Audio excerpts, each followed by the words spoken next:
Hey everybody, welcome to Buzzing About Romance, and this is a holiday quickie quick shot of romance. I am Leah, and I am joined by Jenni tonight. And hi, Jenni.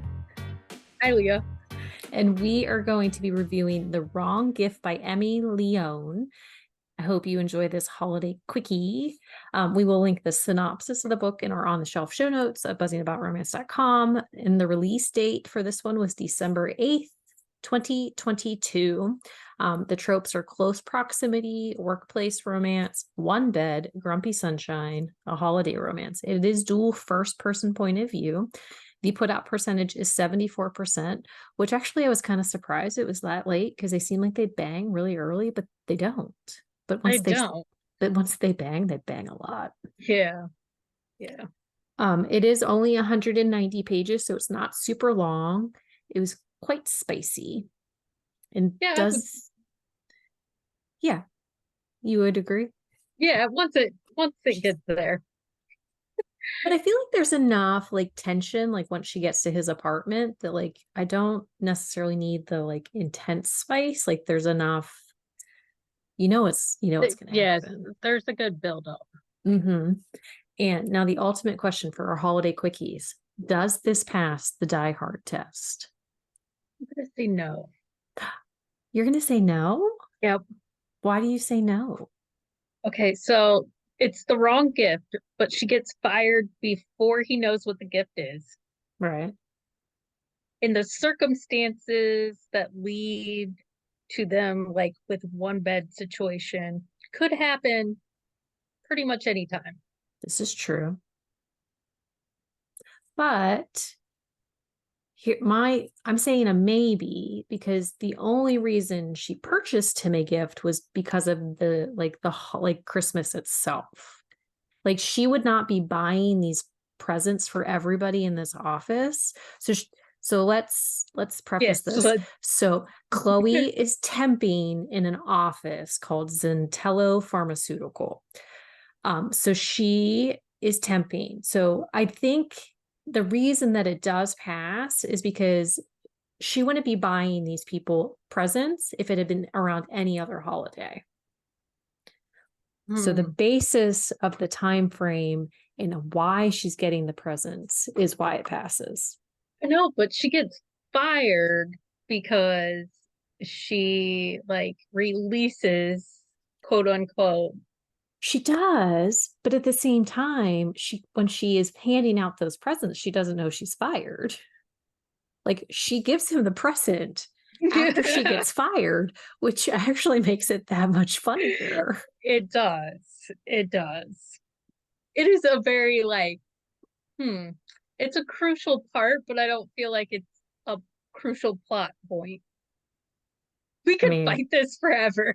we could. Let's just move on. I say yes. Jenni says no. We'll have to have, I mean, honestly, listeners, weigh in, slide us a DM. Do you think that this one passes? Okay, so Chloe's a temp, and Chloe is a spicy disaster. Like, Yes. if you, like, in the literal sense of the word, girl cannot, like, hold a job. She lives with her best friend. Like, she has lived with him for a while now because, like, she had gotten evicted from her apartment. And she is, but she is the most positive, spicy disaster you will ever encounter in a book. Right? Like if the crap that happens to her on a daily basis was happening to me, I would ball up into the fetal position in a corner and cry. yeah, and like you said, and instead she's going out with her no money and buying people gifts. She she goes out with a bang. So she is this ultimately positive person. She's like it, like she always is like it will get better. It's gonna get better. I am stuck in this rut, but it can get better. Like she has this really great outlook on life, and it's like she just needs that one person to really believe in her. Besides Roddy, the roommate, like she just needs that one person to like accept her as she is and who she is and give her the chance that she knows that she can shine. She just needs the right opportunity. Right. I related to her in the fact that like she finds a lot of jobs that she doesn't want to do. Mm-hmm. And I feel like I have a huge list of like, well, that's not for me. Well, and honestly, I feel like if I hadn't met my husband when I did, I feel like she would be me or I would be her. Like if I hadn't gotten married when I did, like I would live that life at that age. Like that would have been me. Like just a hot mess of chaos. Yeah, I mean, sometimes I feel that now, so do I. and am fairly successful at adulting most days. Yeah, I won't even claim that. Okay. And then we have Ashton, our hero. He is the vice president of marketing. It is his brother's company. But Ashton is kind of an asshole. Yeah, I mean, he is all about his job.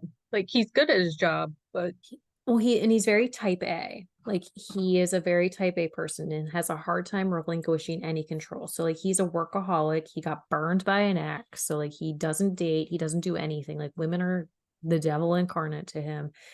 But he just is very strict in his thinking and method apology. yeah, I couldn't think of how to say that word. In his methods, he's very strict in his methods.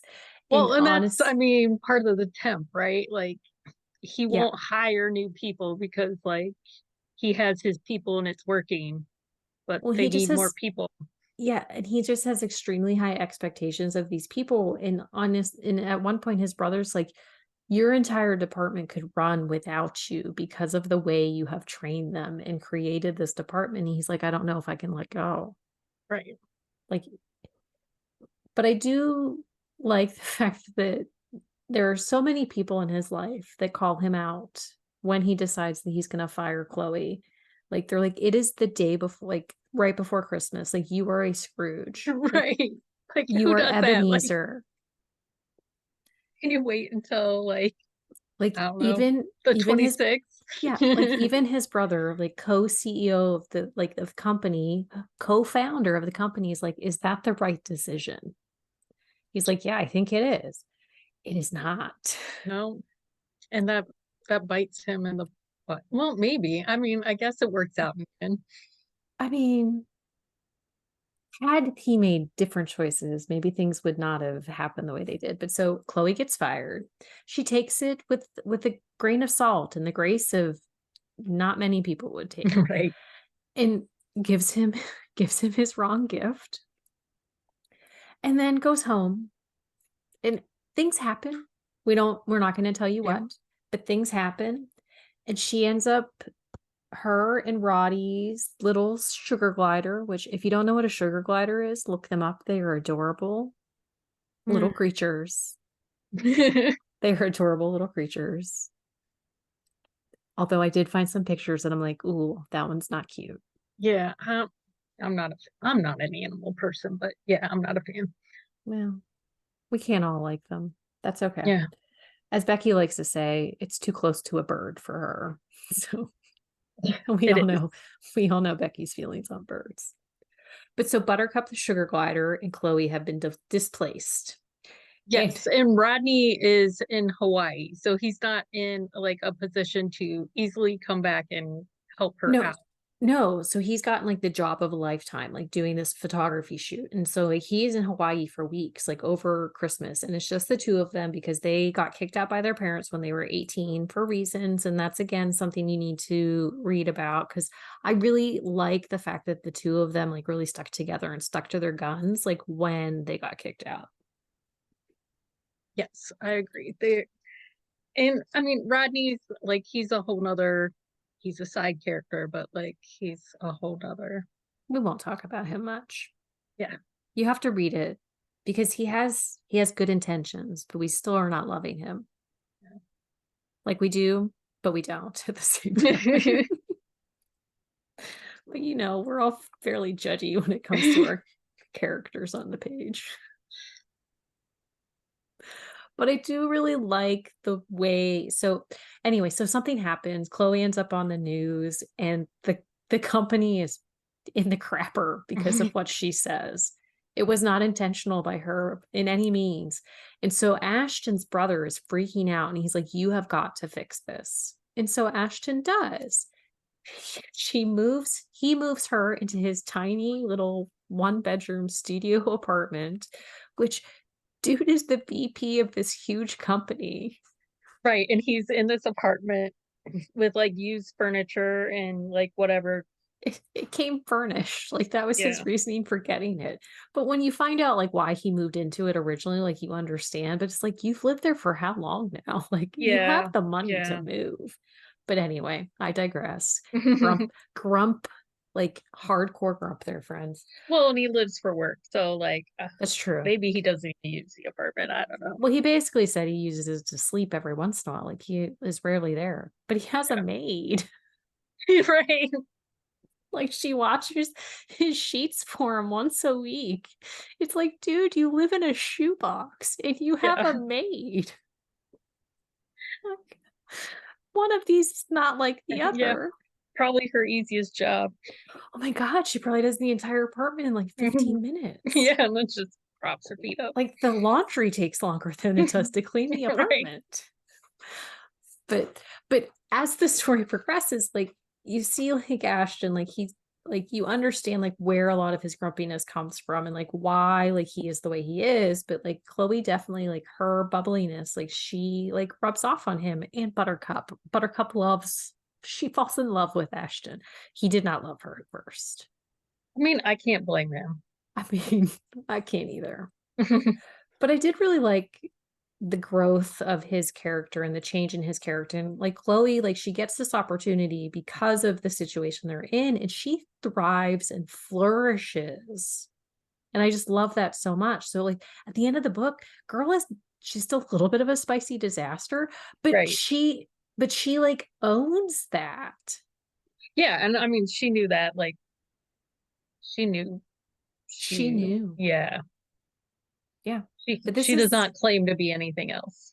No, but she like, and it's one of those things. She's like, she basically even says, like, I just needed somebody to give me that chance to do like what I was capable of. And they got that and then some, like in like Nate and Zelda, two of like it's Nate is Ashton's brother and Zelda is his on again, off again wife / girlfriend.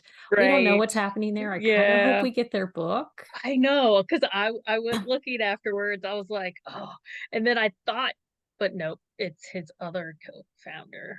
Yeah. Book. So Emmy Leone, if you are listening, we need a Nate book because I feel like he could be a really dynamic story.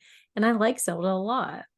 Right. So I'm like, what the heck is going on here? Why are we doing this? Why are they knocking boots again? Why did they break up in the first place if they seem to get along He so had well? an appointment. Yeah, what's the appointment? I was like, because we never find out. I'm like, no, we I don't. got all kinds of ideas what this appointment is for. Like, I have so many questions and no answers. But I think she is writing in this world more, if I remember correctly. I hope so, because I'll be very disappointed if she's not. Right. But anyway, so I digress. But this is it's a short read, but it is delightful. And this is my first Emmy Leone book, and I will definitely be reading more from her. I really liked her writing style. Like she's concise, Roddy aside, but we won't talk about him. It's a very like sitcom-ish type book. Like it's just fun. Yeah, I mean, it really is. There's some deep elements. They're dealing with some pretty serious stuff at points, but yeah, it's fun. But it's not so heavy in those moments that you're like, oh man, I can't, like she can't get you back out of this to the lightness again. Like it's really natural the way it progresses from the heavy to the light and everything in between. And I just enjoyed her storytelling overall. I agree. Okay. Do you have a book you think we should review for a quick shot of romance? If you do, send us an email at thebees@bookcaseandcoffee.com. Thank you, Jenni, for joining me on this quick shot of romance. Thanks for having me. And until next time, happy reading, everybody. Find us on Instagram at BuzzingAboutRomance or on Twitter at BuzzingRomance. If you like the podcast, please leave a review. If you'd like to support us directly, join the Bookcase and Coffee Patreon and receive exclusive content only available to Patreon members. Check out bookcaseandcoffee.com for our on-the-shelf show notes.